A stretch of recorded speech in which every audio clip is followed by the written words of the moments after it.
Hey guys, happy Wednesday. So to start today, I want you guys to go to Planbook. When you go to Planbook and you look at remote learning for Tuesday, the first thing is going to be to watch this lesson video. Obviously, the link is not on there because I'm still recording it. What you're then going to do is you're going to go onto Teams and complete the Touching Spirit Bear Journal number 1. It looks like this. What you're going to do is you're going to respond to this prompt in at least a paragraph. It says, the Japanese proverb, fall 7 times and stand up 8, appears at the beginning of this book. What does this mean? How does it apply to life? What does it mean to you in your life?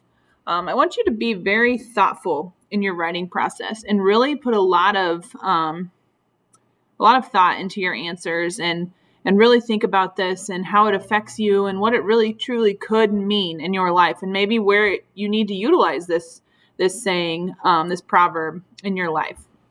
Once you're done with that, you will turn that into Teams. The next thing you're going to do is you're going to read chapter 3 from Touching Spirit Bear. I will attach a link to the YouTube, the guy from YouTube reading chapter 3, and you are able to use that if you feel that you need to. But you can also read it on your own. That's perfectly fine. Whichever way will help you comprehend what you're reading better is what I suggest you use. So then following the reading of chapter 3, you're going to complete a worksheet on figurative language. And that's kind of what I want to go over with you right now. So the figurative language, there's 4 types of figurative language we are really going to focus on today. The first is metaphor, then simile, personification, and hyperbole. So let's look at this worksheet. It says, one of the most captivating aspects of good literature is the use of figurative language. Figurative language is used by the author when he wants to set a specific tone in the literature or mood in the reader. Figurative language comes in many different forms, including metaphors, similes, personification, and hyperbole. By using these figures of speech, the author can create vivid images in the mind of the reader. In this exercise, you will use the following figures of speech. The first one is a metaphor. A metaphor is a comparison made between 2 unlike objects. It does not use like or as, but says one thing is another thing. So, for example, the pillow was a cloud under my head at night. Okay, that is a metaphor.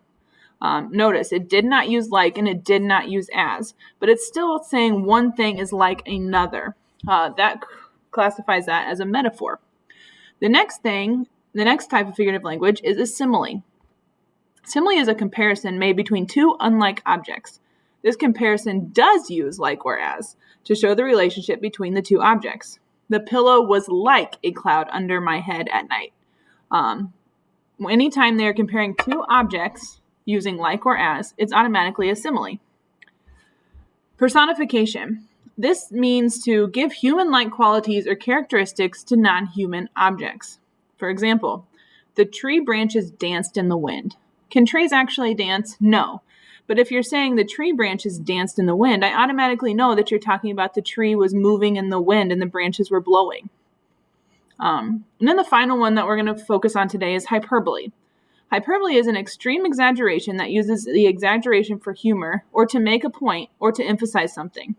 For example, I died when the boy I like smiled at me at lunch. Did she physically die? No. However, was she completely maybe taken aback and shocked that the boy she liked smiled at her at lunch? Yes. Whoever came up with the sentence saying, I died when the boy I like smiled at me at lunch, gives the image to the reader's mind that it's somebody that's completely caught off guard and shocked and excited and happy about something.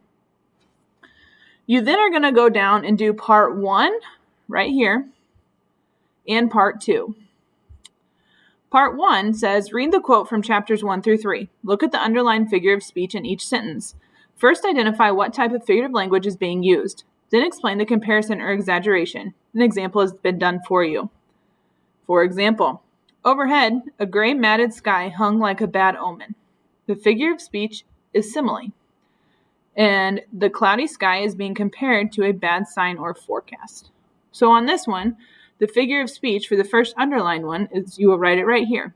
And then you will explain explain what it's saying, the comparison or the exaggeration. You'll do that for 1 through 6. Then if you go to part 2, it says for each sentence, identify the words or phrases that use figurative language, then indicate the type of figurative language, then analyze the figurative language by explaining the meaning. So you're going to say figure of speech. Okay, so that's, instead of it being underlined for you, you have to figure it out, and then you're going to write what type of figure of speech it was. Or what this figure of speech is what you're going to write there. So like it's underlined here, acted like a scared Barbie doll. That's essentially what you would put by figure of speech. Then the type of figure of speech would be one of the 4 types that we've already reviewed. And then the analysis portion is where you are going to explain the meaning behind the words. Once you have done these final 3, you will turn them into teams. That is it for today. I will tell you, since tomorrow is working on your personal narrative again, make sure you're using the document that is attached to Teams for the personal narrative. That way I can kind of monitor how well you're doing. I can leave comments on things that you need to work on, or maybe comments of things that you're doing really well, instead of a separate document. This just helps me kind of keep track of your progress and be able to help you with your writing in any way that I may need to do so. Have a good day, guys, and I will see you tomorrow.